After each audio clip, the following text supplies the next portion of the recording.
Hello, everyone. I'd like to welcome you all to the International Journal of Clinical Research. My name is Peter Samuel. I will be your host for today. I'm a fourth-year medical student from Tbilisi, Georgia. I'm currently a member of the Medical Student Advisory Board here at IJCR, an organization rooted with an aim to facilitate and promote high-quality research and publication. I now invite Ala Fawaz, a third-year medical student from Lebanon, to introduce the journal. Thank you, Peter.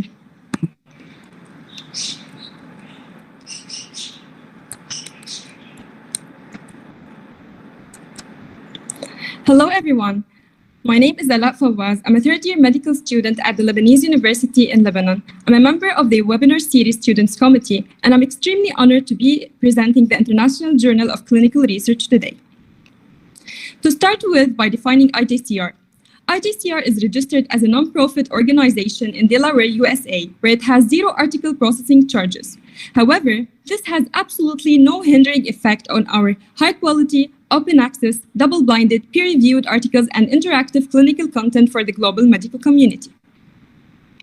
Heading to the aims of the journal, it aims to establish equity in the publishing field by waiving publication fees, making sure that no authors are financially disadvantaged. To guarantee high-quality publications by employing rigorous editorial, peer, and statistical review process to evaluate manuscripts. To encourage and promote scientific research by involving young researchers and medical students like myself, teaching and guiding them through the process of publishing, and to improve patient outcomes by optimizing information delivery, especially from the developing countries. Within its scope, various types of research papers are published, including case reports, case series, narrative reviews, and original research. Due to its system and quality of its articles, IJCR has obtained indexations from ISSN, DOI, Crossref, Google Scholar, Publons, and DOAJ, and it's through the process of obtaining PubMed and Scopus indexations. Although IJCR is so young, starting a couple of years ago in May 2020, where our reach has started from 5 countries and 9 cities, it has achieved an exponential growth, and now it reached 131 countries and 1,607 cities, and this is the data presented by Google Scholar Analytics. We're more than proud to say that we've started the board of advisors, and one of them is Professor Barakat, who's the Dean of the Undergraduate Studies at the University of Sao Paulo in Brazil, who also happens to be the mentor of Dr. Gregory Nicholas, who is the managing editor of the journal. And here I would like to mention that we're looking for esteemed faculties to join us as board of advisors and be a part of this growing family. The editorial board consists of multiple editors from different fields of different specialties. They focus not only on obtaining great quality publication, but also on guiding our authors throughout their publication journey. We have esteemed editors from various countries who highly contribute to the maintained quality of the journal. As I've already mentioned, in IJCR, diverse kinds of research are published. For instance, as you can see, these are a narrative review, an original research example, and a case report that have been already published. We have basically 4 divisions at IJCR: the webinar series, the podcast, the course, and the medical student advisory board, which is also known as the MSTAP, each of which will be discussed in a second. Starting with the webinar series, its main focus is to inspire young minds by showing them the accomplishment and research of great experienced researchers and how they impacted the world at large. This series has been prospering thanks to our director, Ms. Hiba Sati, along with the assistant director, Dr. Kival Dakar, and our event moderator, Peter Samuel. And I'm very proud to be one of the members of the Students' Committee along with my colleagues. Our first webinar was The Road to a Chemo-Free World with Dr. Bruce Chesson. And then we had Dr. Alex Kensis presenting Why Do Young People Get Cancer? After that, we were honored to have Dr. Peter Gale, an expert in leukemia and bone marrow disorders. Heading to the 4th webinar with Dr. William O on precision oncology. In December, we've had Dr. Patrick Hu as the keynote speaker on using the immune system to fight cancer. Then we've got the chance to enjoy Dr. Razel Kurzrock's speech about genomics and immunotherapy. Most recently, we had the pleasure to host Dr. Mace Rothenberg, the former Chief Medical Officer of Pfizer. And today, we're ultimately excited to be launching the new division within IJCR webinar series with Dr. Grayson Armstrong, an inspiring scientist and an innovative physician in the field of ophthalmology. We are eagerly waiting for his great speech. In this division, we'll be featuring early career physicians and researchers with great innovative achievements to discuss their work and inspire the next generation of students to engage in research. We also have our podcast, Medicine Beyond Science by Dr. Jake Muldoon, an optimist, ordained minister, and PhD chemist who has a passion for inspiring stories of others. He has had 8 podcasts where he interviews medical personnel, patients, researchers, and special guests to highlight their unique stories, personal experience, and contributions to medicine. We already have 5 episodes on all podcast channels, so tune in and make sure to listen to the great stories behind each person and to check them out if you haven't. Our last and one of the biggest divisions is the Medical Student Advisory Board, which is run by the MSAP Council, including the presidents, Jana Jalbout and Perla Ghalloub, the vice presidents, the executive assistant, the chief administrators, the research officers, and the admission officers. In the MSAB, we have more than 117 medical students and fresh graduates from 30 countries. As you may notice, students in this chapter come from very diverse backgrounds. The MSAB division is divided into the following 9 chapters, which will be explained briefly. First, we have the Journal Club chapter, which provides a Journal Club meeting every 2 weeks, which are exclusive to the members of the MSAB. This chapter teaches students how to read and critically analyze scientific information while giving them the opportunity to develop their presentation skills. Secondly, the Digital Health chapter is responsible for teaching and spreading awareness about digital health, an essential and growing field that each physician must know about. In addition to the webinar series student committee, which helps in organizing the webinars that we've already discussed. Heading to the Growth and Development chapter, which offers every month 1 session of community building activities and a workshop on growth and development. We also have the Social Media chapter, which is responsible for the image of the journal on social media. It teaches students how to manage a professional account and build teamwork and leadership skills. Hands-on writing skills in collaboration with IJCR Intersect provide students with a hand-on experience through which students develop their writing skills directly with a mentor. The International Students Outreach chapter gets external collaborators and educational services that IJCR offers for free for associations internationally. Furthermore, the Juniors Mentor Program is a research course developed especially for the members of the MSAP to guide them from beginners to advanced level. Last but not least, the USMLE Study Group, which is a newly launched chapter, aims to guide, assist, teach, and motivate students who will be taking the USMLE exams to apply for the match in the US.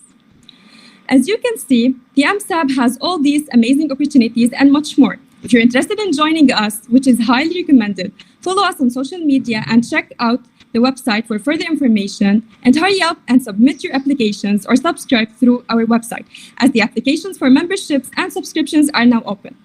Thank you so much for your attention. I leave you now with Peter. Thank you, Ala, for introducing the journal. As the term international would imply, we have a team of representatives from all around the world. If you're a medical student interested in research and beyond, note that applications are open now to be part of the MSAB and join us on this journey. The webinar series is planned, organized, and executed by pioneers in medicine team here at IJCR. It's exciting to introduce you all to the latest wing of this chapter, the Future Leaders webinar series. To launch the first webinar of this series, we have a very special guest speaker with us here today, Dr. Grayson Armstrong, the Director of Ophthalmic Emergency Services, Massachusetts Eye and Ear Unit, Harvard Medical School. I'd like to invite Ms. Heba Sati, the Director of the Pioneers in Medicine chapter, to introduce the speaker. Please do note that a Google form will be circulated towards the end of this talk. Please do fill it in and submit it in order to secure a certificate. Over to you now, Heba. Thank you so much, Peter. In IJCR, we believe in the free and equitable distribution of knowledge. We also firmly believe that the youth is our future, and it's directly intertwined with research innovations. Therefore, we launched the webinar series, an initiative where we bring to you medicine's most prominent luminaries discussing their medical journey, research discoveries, and passions in hope that it will inspire you. I am pleased to announce our newly launched division within IJCR webinar series, The Future Leaders in Medicine, featuring early career physicians and researchers with great innovative achievements to discuss their work and inspire the next generation of students to engage in research. Our success cannot be achieved without a great team, and I am fortunate to have a passionate, hardworking, and dedicated team to make this event a reality. Today, we are very excited to host one of the most prominent rising physicians and researchers, Dr. Grayson Armstrong. Dr. Armstrong is currently the Director of Ophthalmic and Emergency Services, Massachusetts Eye and Ear at Harvard Medical School, the President-elect of Massachusetts Society of Eye Physicians and Surgeons, as well as the President of Middlesex District Medical Society.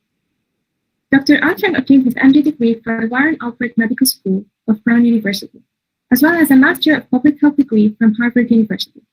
He focused not only on leadership, but also on healthcare policy and management. He created and completed novel ophthalmic telemedicine fellowship in the year 2020-2021. He was the Chief Resident and Director of Mass Eye and Ears Ocular Trauma Service in the year 2019-2020. And he was also a board member of the American Medical Association during the years 2019-2021. Moreover, Dr. Armstrong is portraying a big interest in the field of ophthalmic telemedicine and healthcare technology innovation. He is the founder of Ocular Technologies, Inc., an ophthalmic telemedical device company focused on high-quality remote eye exam. I will briefly highlight some of his numerous inspiring achievements.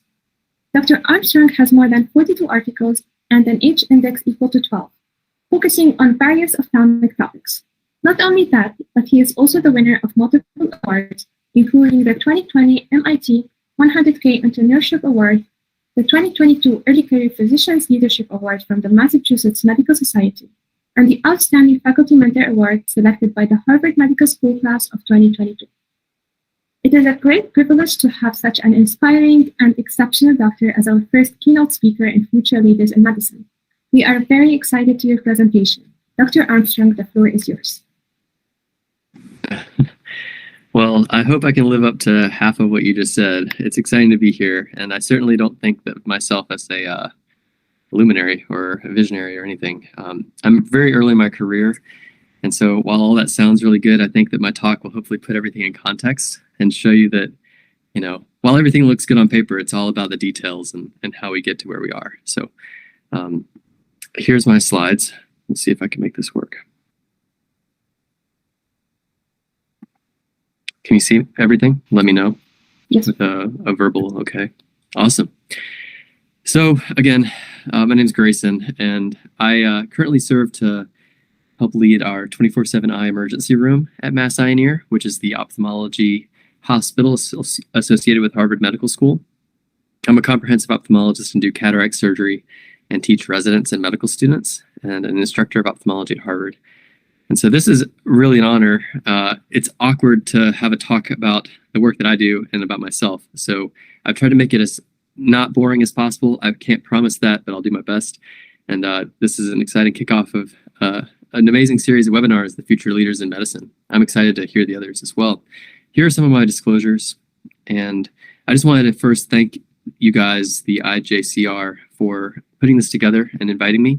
And you guys have an impressive group. You guys have done a lot. And I really love the fact that you're trying to disseminate knowledge broadly and equitably across the country, and across the world. So really, for the goals of the session today, I'll first describe my efforts to make ophthalmic telemedicine a reality. I'll highlight the meandering and serendipitous nature of early medical careers, and to encourage each and every one of you to explore and follow your passions as well. So I think that when we first talk about telemedicine, it's really come to a head over the past 2 years during the pandemic. And we kind of perceive as telemedicine as like the new wave, the new thing that needs to be done. And this is really because at the outset of the pandemic, we all know that patients had a hard time accessing care.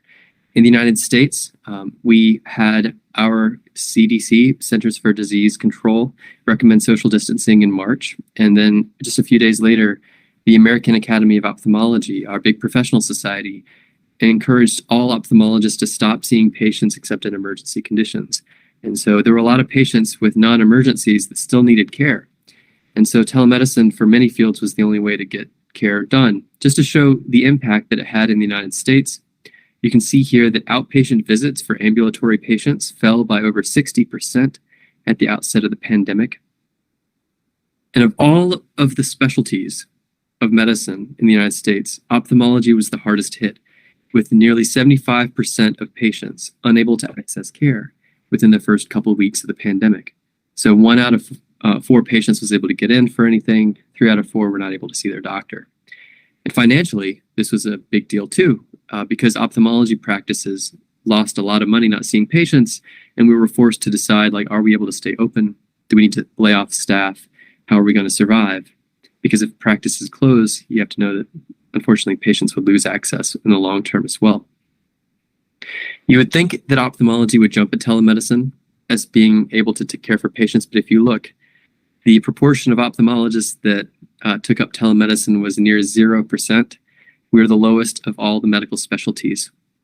And the reason is because the eye exam is very, very intricate and precise, and it's an exam-heavy specialty.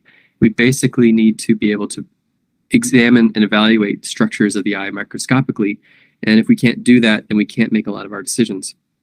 So there's not a lot of tools, and I'll get to that in a second, to make that a reality historically. Luckily, this is the number of publications mentioning ophthalmic telemedicine per year, and you can see that there was a huge spike in 2020, and it's only continuing to grow. And so because of the pandemic, a lot of smart people are really focused on making telemedicine a reality in the field of ophthalmology. Even if COVID didn't happen, though, I think that there's a huge imperative to try to use something like telemedicine, because in the United States, the proportion of adults over the age of 65 is going to surpass 25% of our population by the year 2040. Right now, there's 56 million Americans that are over the age of 65. That's going to go up to 81 million. And by that point, it'll surpass 25% of our adult population. And then worldwide, the rates of eye diseases and diseases that cause eye disease are increasing as well. So diabetes worldwide is increasing from 2020 to 2040, and so is the rates of eye diseases like age-related macular degeneration. This is all while, we're not training a lot more doctors. So there's only the same amount of ophthalmologists around, or perhaps less. And there's a huge projected shortfall of physicians in the United States and really worldwide. And this graph on the right only shows that it's worse in rural locations than in cities. And I think there's a lot of patients that are going to be missing out on the care that they need. One way to tackle all these problems, whether it's during the pandemic or in the year 2040 when there's so many patients to be seen, is through the use of something called telemedicine, which is a formal structured clinical encounter conducted remotely from the patient in order to provide diagnostic or treatment information to a patient or a consulting physician. That's the definition I like to use anyway. So basically just trying to get all the clinical data we can to give diagnostic or treatment information to the patient or their consulting doctor. But before we get to that point, this is all a lot of nice background about telemedicine, but I just want to briefly tell you, what's my background and why am I even involved in this stuff, right? It wasn't all planned. I'm originally from North Carolina, which is a state in the United States, and my sister here is a cheerleader for the Carolina Panthers. I'm really proud of her, so I put a picture of her here. She dances at the games, football games. And then after I was in college at UNC Chapel Hill, I majored in music, which has nothing to do with medicine. But I decided I like music. I'm kind of passionate about it, so I decided to do that all while studying pre-medical studies. And then I always wore glasses and contacts. My sister also had glasses and contacts. So we were kind of seeing eye doctors on a regular basis anyway. I thought it was interesting, so I shadowed an ophthalmologist and decided to go into medicine and chose ophthalmology. I was lucky to get into Brown Medical School, which is in Rhode Island. And while I was there, it's kind of encouraged to do research. And historically, had never really done any meaningful research. In college, I dabbled in it a little bit, but I hated it. And so I tried to find something that was kind of interesting to me in the field of ophthalmology. So I started publishing on eye injuries and emergency department visits. And so the first publication I had was actually about pediatric eye injuries presenting to EDs across the country. And little did I know, this would all come full circle down the road now that I'm the director of an eye ED. But I didn't know at the time. I was just trying to find something that didn't turn me off, right? I wanted to find something that was kind of interesting and unique to me, because they told me research was going to be important for getting into residency. Fast forward a little bit more, and during the time that I was applying to medical school, the Affordable Care Act, or otherwise known as Obamacare, was being created in the United States, which is really insurance reform. And so I got involved in lectures and went to lectures to learn about what that meant. And I got involved in the American Medical Association. I'm actually at the National AMA meeting right now. That's why I have these little pens on. Got really involved there, started learning more about health policy. And I was so interested, in fact, that I applied to get a master's of public health focused on health policy at the Harvard School of Public Health. And so I did focus on that for a whole year. Now, all of this is just random, right? So if it wasn't for the fact that I was getting involved in health policy just out of curiosity about what the Obamacare and Affordable Care Act was all about and how insurance worked and health insurance reform, then I would have never gotten involved in the AMA and never would have gotten involved in public health school. But then while I was at the School of Public Health, there was a 1-month course abroad in the Middle East where I was able to go and actually work with Syrian refugees that were crossing the border into Jordan. These patients and really these children, these families were crossing the border because of a civil war that was raging in their home country. And so they were being displaced into these refugee camps. And so I spent a whole month in the Middle East learning about and trying to find ways to improve refugee policies for the country. It was a fascinating trip, and I feel like I made a decent impact and helped people, and it was fascinating. And when I got back, I was so interested that I was inspired to write like a New York Times opinion piece about the refugee crisis in Syria and try to encourage people to get involved and support that. You can see that was published back in 2014 in the New York Times. And then while I was there, though, I noticed that a lot of patients were having eye trauma and facial trauma. And so these kids, these families would come across and have eye injuries from their war-torn country, and it was hard for them to access eye care all the time. And so seeing as how I was interested in eye care, it was interesting. I tried to see if I could find something to help them, but at the time I didn't really have a good answer for that. So moving forward, I get into residency at Mass Eye and Ear. So I was doing my ophthalmology training. And ophthalmology is a unique field because a lot of our stuff is done outpatient 9 to 5, but one of the unique things about the Harvard and the Mass Eye and Ear training program is that they have an ophthalmic emergency room. Now, eye emergency rooms are very unique. How many of you have seen like an eye-specific ED with eye doctors around? It's like not very common, right? Normally you go into an ED and you just see the ED doc. And if you have an eye problem, then maybe they can help you, or maybe not. But this is an eye-specific ED, and so it's very busy. We see a lot of patients there, and we're able to help a lot of people that way. And it became a huge part of my career early on, and a lot of my time was spent there. I just, was looking around, and you work at EDs about 24 hours at a time, and I'd get calls from patients like in the tip of Maine or New Hampshire, New York. These patients 6 or 7 hours drive away. And I was getting calls from these physicians trying to transfer patients to our emergency room. And I wasn't able to see their eye. I wasn't able to figure out if it was truly an emergency or not. So I'd always have to say, I don't know. I just can't see them. So you're going to have to send them in and I'll see them myself. More often than not, it wasn't an emergency. And these patients had traveled 6 or 7 hours. Sometimes they even got medevaced in on helicopters, paying tens of thousands of dollars for a medical bill just for the transportation, just for me to tell them that their eye is okay. They can go home now. They don't need anything. And that's crazy to me. Like there has to be a better way. And so I was brainstorming, is there a way to provide eye exams remotely at these locations if we could put cameras in the EDs? In ophthalmology, we use these things called slit lamps, which you can see here on the right. It's an eye microscope, and you get a high quality image of the eye, kind of like the one here. It's actually my eye.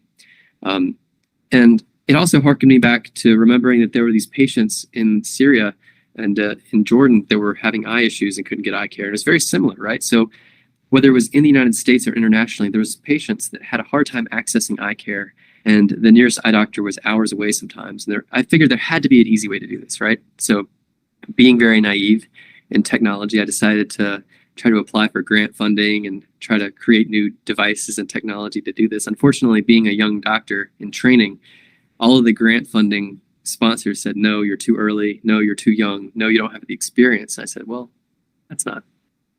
So screw you guys, basically. I want to find a way to do this, and this is important for me.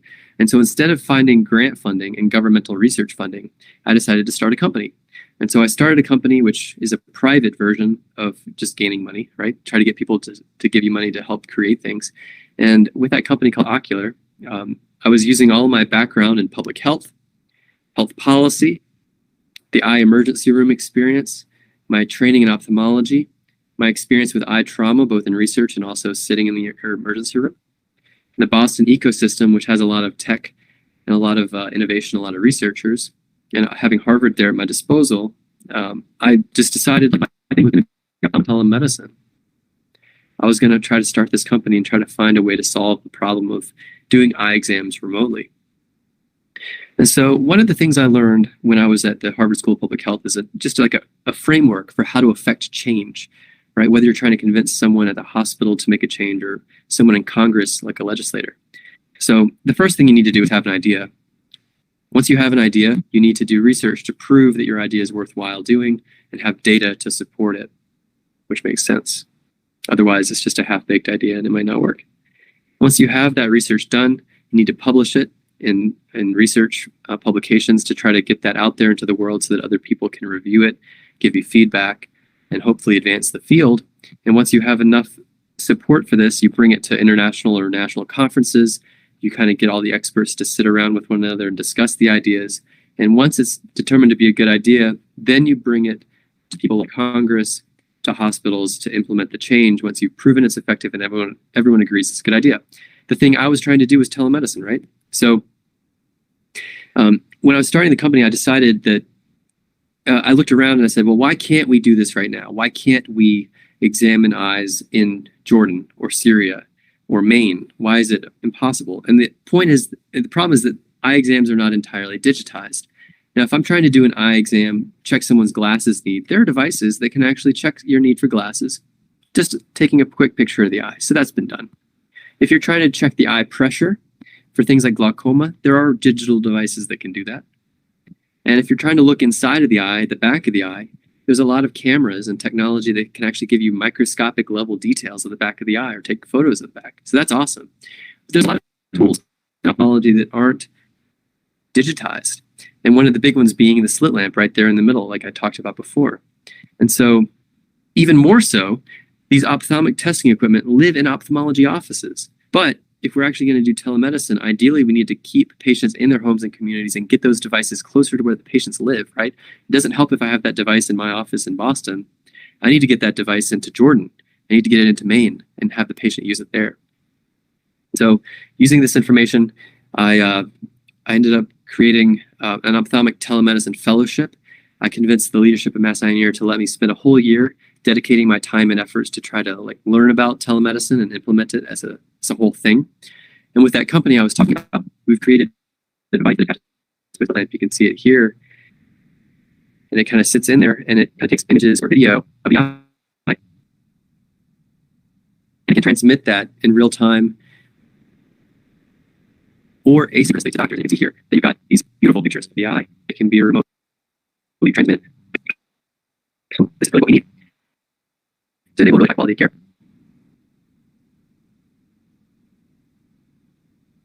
So knowing that we had this at our disposal, and we started doing clinical trials and research. So my idea, just to put it into this model of creating change, I had the idea for a novel digital slit lamp. I then did clinical trials and research to see that it worked, seems to work. I then published on it. Publications were accepted. I brought this to big conferences, which were all virtual during the pandemic. But people seem to think this is a good idea. And people think that telemedicine needs to happen because of the reasons I talked about earlier, whether it's helping people during the pandemic or remotely or internationally. And so then I went to my hospital and I went to Congress and things and said, hey, we need to make this a reality. But unfortunately, no one was really interested. None of the doctors wanted to do it. The hospital wasn't really that interested in making this a reality. And I thought, well, I did all the steps that I was taught when I got my master's. Why is this not working?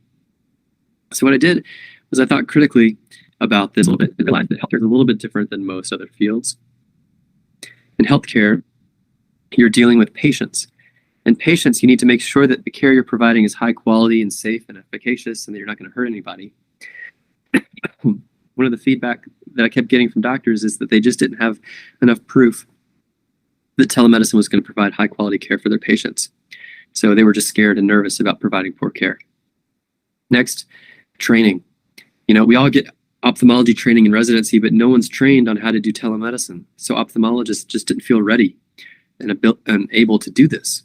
there needed to be educational programs created to train eye doctors to do telemedicine. We also have big clunky electronic medical records that aren't really conducive to doing telemedicine right now. It made the workflows impossible. And then lastly, money. Does telemedicine get paid for? Does it make enough revenue to sustain a practice and support your staff and your nurses and your technicians and the physician too? It just wasn't obvious that that was going to work. So a lot of people were worried about poor patient care, having inadequate training, having EMRs that just didn't enable telemedicine to happen, and then not getting paid enough to make it worthwhile. So then I was off again. I thought I solved it with my device, but it turns out my device wasn't enough. I needed to solve all these other things. So I went back to the drawing board and said, okay, well, if I'm really going to implement change, I need to identify an area where telemedicine can kind of be used as a use case, right? I already have a device, but no one's using it. How can I actually implement telemedicine meaningfully? Just going to get a drink here.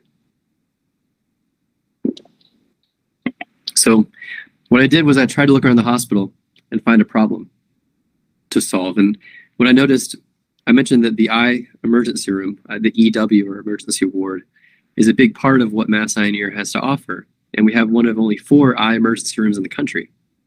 The volume of patients in our emergency room is ridiculous. There are tons of patients that come in, and providing timely care for them can sometimes be a challenge.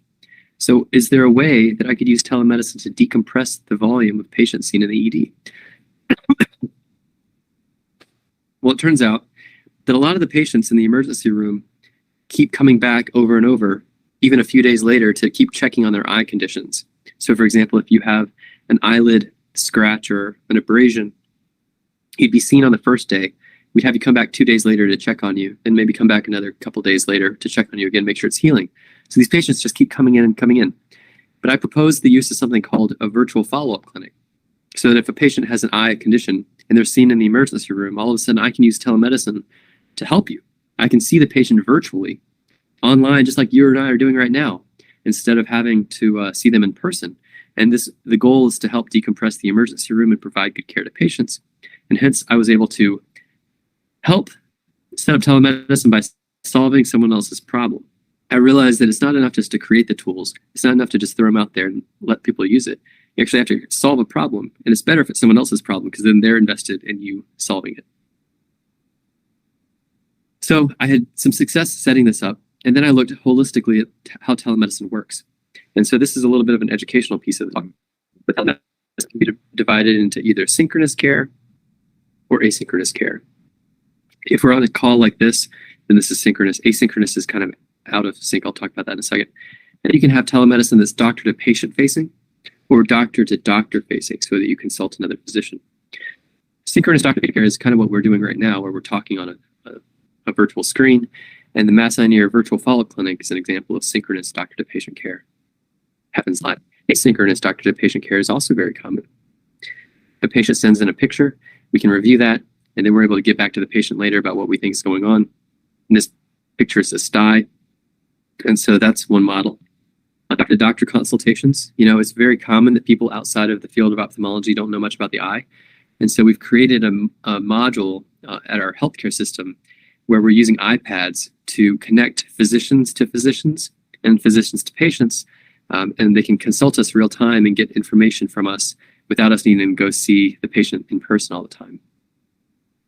And for asynchronous doctor-to-doctor consults, we also have something called e-consults or e-electronic consultations, where a non-ophthalmologist can ask a clinical question of an ophthalmologist through an order within our electronic medical record system.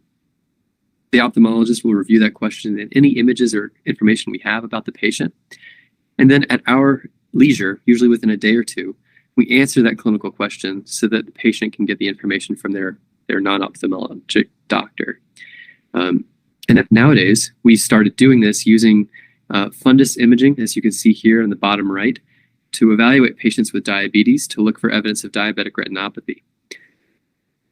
And we're also starting to explore the use of artificial intelligence, because there's a few companies that have been approved by the FDA to autonomously diagnose the evidence of diabetic retinopathy. This is without any physician oversight. It's amazing. And so AI is kind of like can go hand in hand with telemedicine, but it's not always one and the same. So we're trying to use that. And lastly, I had this idea that perhaps we could provide something called hybrid care, which is a mix between synchronous and asynchronous care. And it's where a patient, I'll get into it a little bit more here. So hybrid telemedicine is where a patient comes in for a testing-only visit. They get all the testing when we get in their office, but there's no physician there. And we can set these up on weekends and on evenings when it's more convenient for the patient. They don't have to miss work, for example. They can get their eyes checked with glasses. They can get their eye pressure checked. They can get pictures of the eye, all the testing they would normally get. And then the patient goes home. And then me as the ophthalmologist, I'll test asynchronously. I'll look at them after the fact, say, hey, okay, well, this testing looks pretty good. There's no changes here. That's pretty good. And then I would hop on a telemedicine visit and talk to the patient live. And then I'm able to share the screen with them and show them the results of their tests. We talk about it, come up with a treatment plan together. This model of care gives you all the clinical information that I would have normally had in the office, but then I'm able to talk virtually with the patient, and it helps make it more convenient for them and for us. There's other initiatives, right? So I talked about all these things at the bottom. I was needing to make sure that patient care was safe and effective, needed to train the physicians, I needed to work on the EMR, I needed to work on the cost. So what we did was first we answered the question like, is the patient care safe and is it getting to the patients that need it most? So what we did was we looked during the COVID pandemic at the use of telemedicine at our hospital. And we said, who is it that we're offering telemedicine to? Is it patients that would normally have been seen in person? Or are there people missing out? Are we improving health disparities by reaching out to communities that normally wouldn't have access? Or are we worsening disparities by limiting who's able to get into us? So you can see here in the blue that at the beginning of the pandemic, the number of telemedicine visits really spiked and never went back down to zero. The number of in-person visits fell dramatically during the beginning of the pandemic and went up. But who was using it? Well, we found out that telemedicine was used less often by patients who were older, were men, were non-English speakers, had an educational level of high school or less, and identified as Black. What this meant to me is that, unfortunately, we weren't reaching all the patients we needed to, and some patients were being left out. Whether they were older, less educated, from historically disadvantaged groups, we weren't doing a good job reaching them. So then we went back to the drawing board to make sure that our telemedicine services were more appropriate for everyone. So it is always worth looking because you can assume that it's going to improve care and access to care, but sometimes it may not. I also created an entire telemedicine curriculum for the residents at our hospital. And so we go through this multi-lecture approach, and I'll actually get them involved in telemedicine encounters where they see patients with the physician through telemedicine. One of the things we talk about is health equity here. It's a slide from the talk, but I had to create a whole curriculum, and we published on the curriculum to share it internationally, and so that other people can use our learning and best practices and actually implement it at their own institution as well. We're also looking at quality and outcomes measures. Our hospital tries to be very transparent about how we do with our clinical outcomes, but we're trying to now evaluate all of the telemedicine we're doing to make sure that it's safe and effective and publish that, and so that patients and other providers have access to how we're doing, and perhaps set benchmarks for other people trying telemedicine at their institutions. I work very regularly with our technology office to try to implement changes within the EMR to try to make things more standardized and easy to use. For example, if you remember, those iPads were distributed all across the system so that non-ophthalmologists can talk to ophthalmologists and get our opinion. Well, what we're trying to do is put visual acuity charts on there so that the non-physician, or sorry, the non-ophthalmologist, when they're seeing their patient, can easily check a visual acuity using like an AI-based approach that checks the patient's vision pretty quickly. And then that information can kind of be sent over to me, and I can get that before I ever virtually interact with anybody, and it just speeds up the process for everybody. We've also created a survey that gets emailed out to a patient before their virtual visit, and they get to fill out electronically all of their past history and past medical problems, past ocular problems, any medications they're on, and all that stuff is answered and uploaded into the electronic medical record system before I even show up to the visit. So then I don't have to waste time asking questions, how you feeling, how you doing. It's more of like oh, well, it looks here like you're doing better. That's good to know. Let's talk now about next steps. And it just speeds up the process. So we're trying to make the technology work better for physicians. We're not quite there yet, but we're still getting there. We're also trying to define best practices in telemedicine by trying to implement prospective clinical trials of not only devices, but also different models of care. So we're trying our best to actually put the data out there and perform these trials. And part of this is to say, like, is it cost effective? Are we making a good impact financially for the patients and the insurance companies and the providers? Is it sustainable? These are questions that haven't really been answered very well yet. So over time, I think it will provide all the tools to answer the questions of, on the bottom left, making sure it's safe care. On the second one, educating physicians. Third, making sure the EMR and the medical systems are working like they're supposed to help us. And fourth, is it cost effective? Will it lose money or make money or not? And then you go through the process of making change, like at the top I talked about. But it is also worth knowing that it's not just me. And I'm very lucky to be at an institution that has a lot of support around, and it's all about the team. So I have an incredible team that I'm working with at Mass Eye and Ear, and together we're, hand in hand trying to make this a reality. It's a constant push and struggle, but none of it was planned. It was all just the fact that I was in the right place at the right time, happened to travel to the Middle East, happened to be involved in health policy, happened to be at Mass Eye and Ear where they had an ED that was seeing patients from hours away. And so in closing, at least for the talk, I'm happy to answer questions that come up. But in closing, telemedicine is an area I focused on based on problems I observed firsthand. When I was in the Middle East, I saw that patients needed care but couldn't get it. When I was in the emergency room at Mass Eye and Ear, I saw there were patients who needed to get better triage before they got to us, but unfortunately it didn't have the tools to make it happen. My involvement in telemedicine was born from my pursuit of various interests, passions, and experiences. If I hadn't pursued things like my master's degree in public health, if I hadn't pursued an interest in trying to figure out how this health policy stuff worked, for example, or I hadn't gotten involved in the AMA, then none of this would have been possible. And so I just happened to follow the things I was interested in and passionate about, and it all ended up working out. It's worth remembering that I didn't come into medicine knowing that telemedicine was my passion. The passion kind of chose me based on the two things I mentioned above. I observed problems, and then I was trying to find solutions to them, and my past experiences helped me push that along. And I'm still very early in my career. It may sound cool and look really good on paper and in a presentation, but you have to know, like, I have essentially no idea what I'm doing. And I'm working with mentors who are guiding me. Without them, I would be nowhere. They have a lot more experience and expertise than I do in research, in clinical trials, in telemedicine use, and all the things that need to come to bear on this, right? And my career continues to shift in unexpected ways. I have no idea where I'm going to be in 6 months, a year, 5 years. Even just 5 years ago, I wouldn't have been able to tell you that this is what I was going to be doing with my life. And so to try to extrapolate these learnings and give you some advice, what I'd say is be observant of your environment. Take note of challenges for you and your patients. And when you find these challenges and they're worth solving, then hunt for solutions. If it exists, then you can implement it. But if it's like telemedicine and ophthalmology, where there's like a 0% uptake, you might have to do a little more work to make it work. Second, explore your interests and passions and invest in your own education and preparation. If I hadn't gotten a master's and done those things, I wouldn't be ready to tackle these things head on. And so all the things you're doing, whether it's medical school or master's degree or research or extracurricular stuff, it all will make sense in time, and you might not even know why you're doing it, other than the fact that you're just interested and passionate about it. But in the long run, it'll be worth it. Third, once a passion chooses you, don't be scared to pursue it, right? Even if the passion is off the beaten path, like ophthalmic telemedicine, where essentially 0% of ophthalmologists were doing it. Like, don't be scared. You can tackle it, you can do it, and when the time is right, you can pursue it. And lastly, just be open to the unexpected. Your career right now, over the next 6 months and over the next few years, is going to shift and change and curve. And it's going to change all the time. But just be ready, because the only thing that's constant is change. And if you're ready and willing to take on the challenges head on, then technically anything is possible. So I want to thank you guys for listening. Hopefully this was helpful and educational. I will just stress again that I am not an expert at anything, and I'm still very much learning.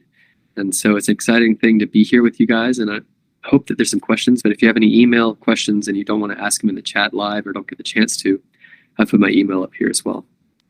And so now I'll stop this show, and we can talk. Thank you for the wonderful talk, Doctor. That was truly inspirational. We will be taking a few questions from the audience. So I have a couple of questions with me here. So the first being, what advice do you have to young people who are trying to start something new like you did? Is it more difficult in the coming days, and will we face a lot of bias? So I think that I'll go backwards in that answer. We talked about bias. I think that there's technically an unwritten bias sometimes against younger folks, that you're early in your career, you need to be focused on other things. Perhaps you don't have the experience to know what's important or not. But I would counter that by saying that we are closest to the problem. We understand where the future lies because we're closer to technology, we're closer to innovation. We're not so tied up in the old school way of thinking. And so we're more free and more relaxed about how we can approach these changes. So I'd say that we are very much the only people that can make these changes because other people are too set in their ways. I'll also say that there's nothing in the future that necessarily makes it harder or easier, other than the fact that it's never easy to do any of it. You know, if I had just listened to the grant funding people at the very beginning, when they asked me, when I tried to apply for funding, they said no, I could have given up, right?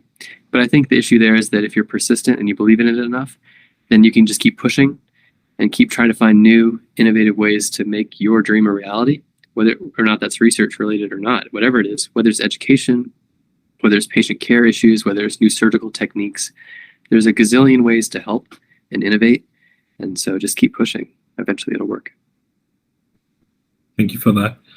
The next question is, as we see, Doctor, you have built a very fascinating career, not only based in medicine, but also in many other fields. Would you advise medical students to be implemented in extracurricular activities that would contribute to the growth, regardless of medicine? Yeah.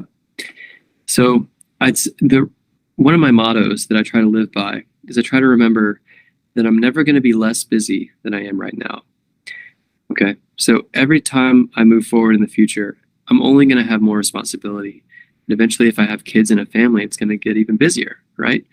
And so you have to prioritize the things you care about and get involved in things today and now. Because if you don't do it now, it's going to be harder to do it in the future. Now, that doesn't mean you have to take on so much that you're not able to accomplish what you need to do. You don't want to let your work quality suffer just because you're trying to be spread so thin. But if you're truly passionate about something, I'd say just do it and ask questions later. Sometimes if you're not allowed to do something, then just do it and ask for forgiveness. But try to make it work now, because it's only going to be harder as your career advances. And so that's my really big advice, is just do it. You know, there's not a better time than right now. All right. So we have one other question. As telemedicine would be efficiently implemented in the developing world, how much time would you think it would take for developing countries to do so? And would it become a worldwide phenomenon? Well, I've always wanted to make it an international, worldwide phenomenon. I think other fields of medicine outside of ophthalmology have done a much better job at making it a reality than we have. Mental health, for example, has gone primarily virtual during the pandemic. With use of apps or phone calls or video calls, you can get a lot of information just by talking to a patient when you're assessing mental health needs. But for exam-heavy specialties like cardiology, radiology, ophthalmology, dermatology, you have to see what you're doing. You have to see things in high-quality detail or get extra testing, especially in the fields like radiology and ophthalmology. So I think that it's one of the issues right now is that the tools are very expensive. A camera to look in the back of the eye, a tabletop camera, can be as much as $40,000+ each. It's just not sustainable to put those in every single community in a developing country, let alone in the United States. It's just crazy expensive. So there's an imperative to make things cheaper, better access to that technology. I think we also have to educate people and train physicians to be ready to do it. Because even if you put that infrastructure together and you have the technology out there, ophthalmologists aren't just going to be like, oh, okay, cool, let's do it. No, like, you have to train them to do it well and give them the tools they need to make it a reality, right? You have to go to the governments of these countries and say, and let them know that this is actually a priority. Because, you know, they have a gazillion things they're worried about. They're worried about their roads. They're worried about their educational system. They're worried about their economic productivity, right? They're worried about their hospitals. But, you know, eye care, for me, is only like one tiny fraction of what they care about. So I have to somehow make it important enough that they actually invest in it, right? That's my job to do. That's my imperative. And ophthalmology is a field's imperative to do. A cardiologist is going to be in there right after me, I'm sure, talking about their echoes and their need for stuff. then OB-GYNs are going to be in there talking about the need for childcare and for, maternal health. So like there's so many issues in the world. It's all important. I'm not saying ophthalmology is more or less than others, but I think just remember that when you're fighting for these changes, there's a lot of priorities out there. And so, you're going to have to convince people to actually invest in this. But I hope through change and hopefully through all the work that's being done at our institution and others, we can make this a reality. Thank you for that. We have a lot of questions coming in, actually, but to be respectful of everybody's time, we're just going to take 2 last questions. We're in an era where artificial intelligence is occupying a major role. In your opinion, should medical schools adopt new curriculum implementing telemedicine and artificial intelligence? Yes.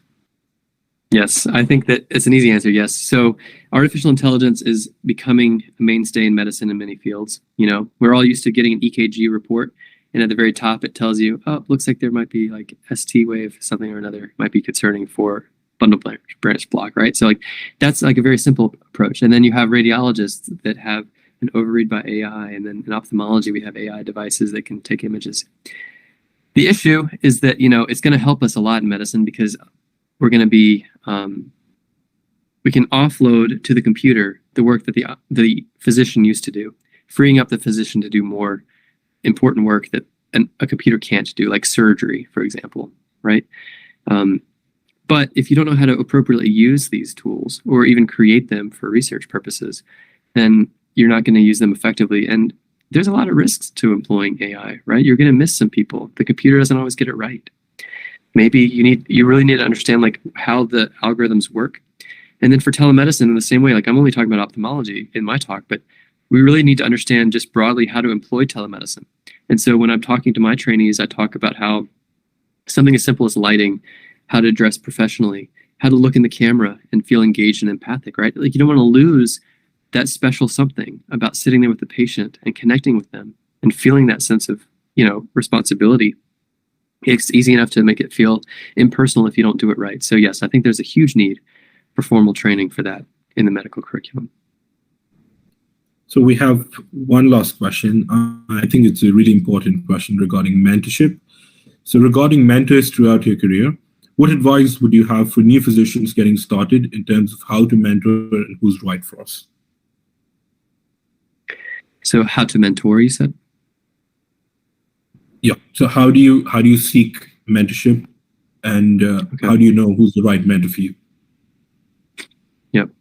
So each mentor will help serve a purpose, but no one person can solve all of the needs of your mentoring needs.